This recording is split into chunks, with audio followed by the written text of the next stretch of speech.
Magandang araw mga kaibigan kong Chulis. Pakinggan ninyo dahil sa video ngayon ay dala ko ang pinakabagong balita at kasalukuyang kaganapan tungkol sa Barca, lalo na tungkol sa issue ng eleksyon. Bakit na ba? Dahil na yung umaga, pakinggan ninyo, inanunsyo na ng Electoral Board ang mga kandidato para sa pagkapangulo. At teka lang, dahil may mga sorpresa. May malaking balita akong ibubunyag sa dulo ng video, kaya manatili ka, pindutin ang like at mag-subscribe. Tara, alamin natin ang nakakagulat na balita tungkol sa Barca ngayon. Si Ginoong Marsiria ay nagpresenta ng 2,800 at 45 pirma. Ito ang malaking balita, pamilya, dahil mag-ingat kayo, si Marsiria ito. Na nagsagawa siya ng kampanya kung saan pinag-uusapan niya ang tungkol sa transparency, tungkol sa paggawa ng tama at tungkol sa pagiging tapat sa lahat ng bagay. Kaya mag-ingat kayo dahil sa 2,845 pirma na ipinasa ng pre-kandidato, 2,200 lang ang naging valid. Ibig sabihin nito, mahigit 500 pirma, mahigit 580 pirma ang na-invalidate. Ibig sabihin, hindi ito sumusunod sa mga regulasyon na nakasaad sa mga patakaran ng club. Kaya, mahigit 20% tandaan, 20% ng mga pirma na nakuha ni Marsiria ay walang bisa. Nadismaya ako dito, taga-suporta ako ni Joan Laporta. Inaamin ko ito, pero may pagkakaibigan ako kay Marsiria, naging panauhin siya sa channel namin. Naniniwala akong seryoso siyang tao at hindi ko sinasabing hindi siya ganoon.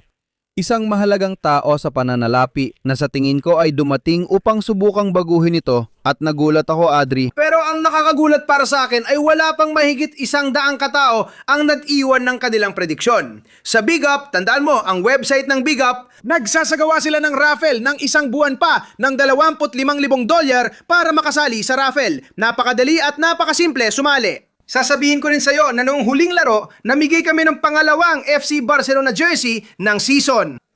Kailangan mo lang pumasok sa website na ito. Iiwan ko ang link sa description ng video. Kailangan mong puntahan ang link na yon at pumili. 2 prediction lang, 6 malalabas. Pumili ka ng gusto mo. Halimbawa, nilagay ko na si Rafinha ay magkakaroon ng hindi bababa sa 2 tira sa goal at mahigit 10 corner sa laro. Pwede mo ilagay kung ano ang gusto mo, pero ito ang mga prediction ko. Sumali ka kasi ikaw ang magsisimula. Tingnan mo, tingnan mo, tingnan mo, tingnan mo, tingnan mo. Lahat ng tao ay sumasali na ngayon pa lang at gusto ko rin na sumali ka. Gaya ng suporta mo sa kay Direkto, ganun din sa Barca ngayon. At nakakatulong din ito sa amin dahil sponsor din natin ang Big Up. Kaya hintayin kita sa page na yon, sana lahat magpakita. Tandaan, sa pre-game, live naming babanggitin ang mga nag-iwan ng prediksyon. Tuloy pa rin. Kahit hindi siya sumunod, kahit sa regulasyon, isang tao na nun pa ay nagtataguyod niyan tapos siya pa ang naiwan sa labas. Ibig sabihin, kinulang siya ng mga 80 hanggang 70 pirma. Hindi talaga nila nakuha. Kaya sa tingin ko, isa itong malaking kapalpakan para kay Marsiria at sigurado akong mabigat ito para sa kanya. Dahil gusto niyang makuha ang magandang imahe, sa tingin ko maganda naman ang kampanya niya. Pero kung titignan mo kung paano natapos ang sitwasyon niya, talagang napasama siya. At hindi rin tama kung etika ang usapan. Teka, dahil sa tindi ng batikos na nakuha niya, ikukwento ko sa dulo ng video. Huwag umalis! Si J. Jordi mula sa Chiringuito nagbigay ng matinding pahayag kay Marsiria. Gusto mo bang makita? Ikukwento ko ang mga nagawa niya. Laporta at Victor Font. Patuloy tayong nag-uusap tungkol sa mga kandidato, yung mga opisyal, si Victor Font, ang pangunahing kalaban ni Joan Laporta, talaga namang siya na lang ang natitirang oposisyon kay Joan Laporta. Sa eleksyong ito, nakakuha siya ng kabuwang, pakinggan mo, 5,100 at 44 na pirma sa harap ng Electoral Board. Ipinasa niya ang lahat ng pirma ng mga miyembro ng club, lalaki o babae. Pero sa wakas, na yung umaga, na-verify at tinanggap na valid lamang ang 4,440. Ibig sabihin, mayroong 700 at 4 na pirma na hindi valid, walang halaga at hindi na-verify. Dahil dito, sa problema pagdodoble o kakulangan, hindi sila sumusunod sa mga patakaran. Kaya naman, malaki ang lamang ni Victor Font at siya lang ang natitirang alternatibo laban kay Joan Laporta. Si Victor Font na ngayong umaga ay nagsalita na at nais niyang ituon ang kanyang kalumpate hindi sa sarili niya. At hindi kay Laporta, kundi sa kasalukuyang Barca o sa Barca ng hinaharap. Naniniwala siya ang kinabukasan at dapat tapusin ang nakaraan, si Laporta ay nakaraan, kailangan ng modernisasyon at iwasan ang palakasan. Sa madaling salita, iniisip niya na siya ang may susi, siya ang may alternatibo para lubusang baguhin ang Barca na ito. May sarili akong opinyon na sasabihin ko sa'yo dahil tapat ako at ito ang aking channel at iniisip kong malaya akong sabihin ito. Iniisip ko na si Victor Font ay hindi ang kinabukasan, na si Victor Font ay ang nakaraan ng Barca na ayaw naming bumalik siya kailanman sa samahang ito. Si Victor Font na sa totoo lang ay nambastos kay Joan Laporta sa kanyang pagsasalita. Muli na naman. Inihalintulad pa nga niya ito sa isang karakter sa Espanya mula sa isang pelikulang komedya na tinatawag na Torrente. Ibig sabihin, nilight niya si Presidente Joan Laporta sa bastos na paraan. Sa tingin ko, wala yon sa etika at respeto. Para sa akin, hindi kailangang maliitin ng iba para manalo sa eleksyon. Kailangan magbigay ng seryosong mga panukala at ipakita na talagang totoo ka sa iyong sinasabi o kahit papaano na may seryosong hangarin ka. Para sa akin, hindi ko nararamdaman kay Victor Font ang ganoon, pero malaya siyang gawin ang gusto niya.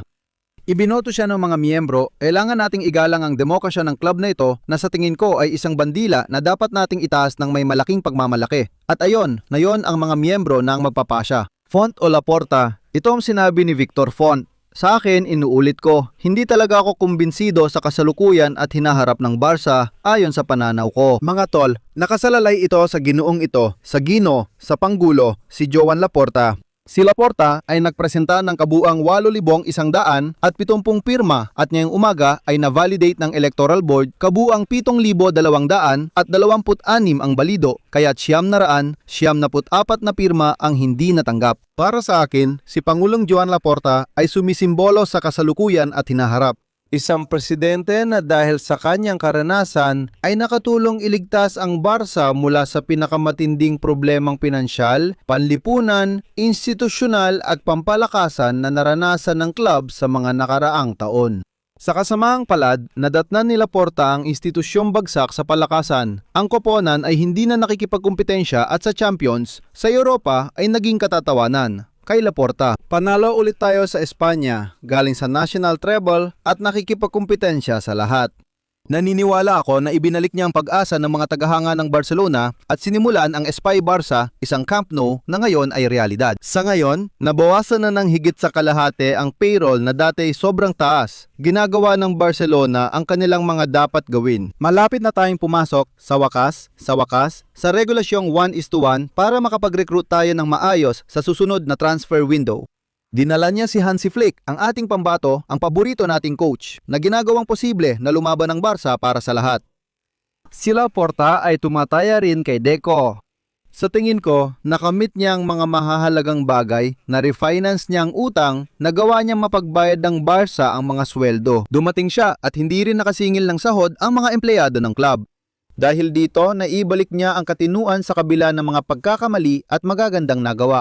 Naniniwala ako na si Presidente Laporta ang pinakamainam na sandigan para sa FC Barcelona ngayon at sa hinaharap. Wala akong kahit kaunting duda at palagi niyang makukuha ang suporta ko. At ngayon, dito na nagtatapos ang video.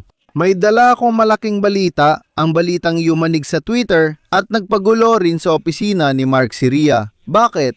Dahil matapos ang nangyari sa mga pirma, pakinggan ninyo na sabi na niya ito noong gabing bago sa Chiringuito. Sinabi ni Jota Jordi ang mga sumusunod. Sobrang bigat ng lahat ng ito, ngayon pwede nang ikwento ang lahat, sabi ni Jota Jordi.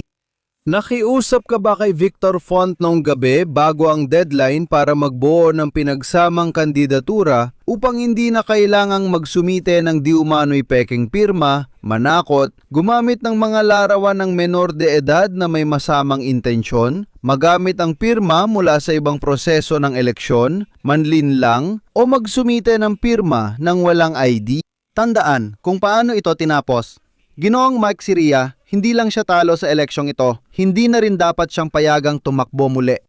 At ang komisyon ng disiplina ng club ay dapat seryosong pag-aralan ang pagpapatalsit. Bilang kasapi, ang ginong ito ng ating club, sinungaling, mandaraya at tuso, gusto naming mapalayo siya sa aming club. Tingnan natin. Piskalya, paano ka magpapatuloy matapos ang ginawa ng taong ito noong nakaraang buwan?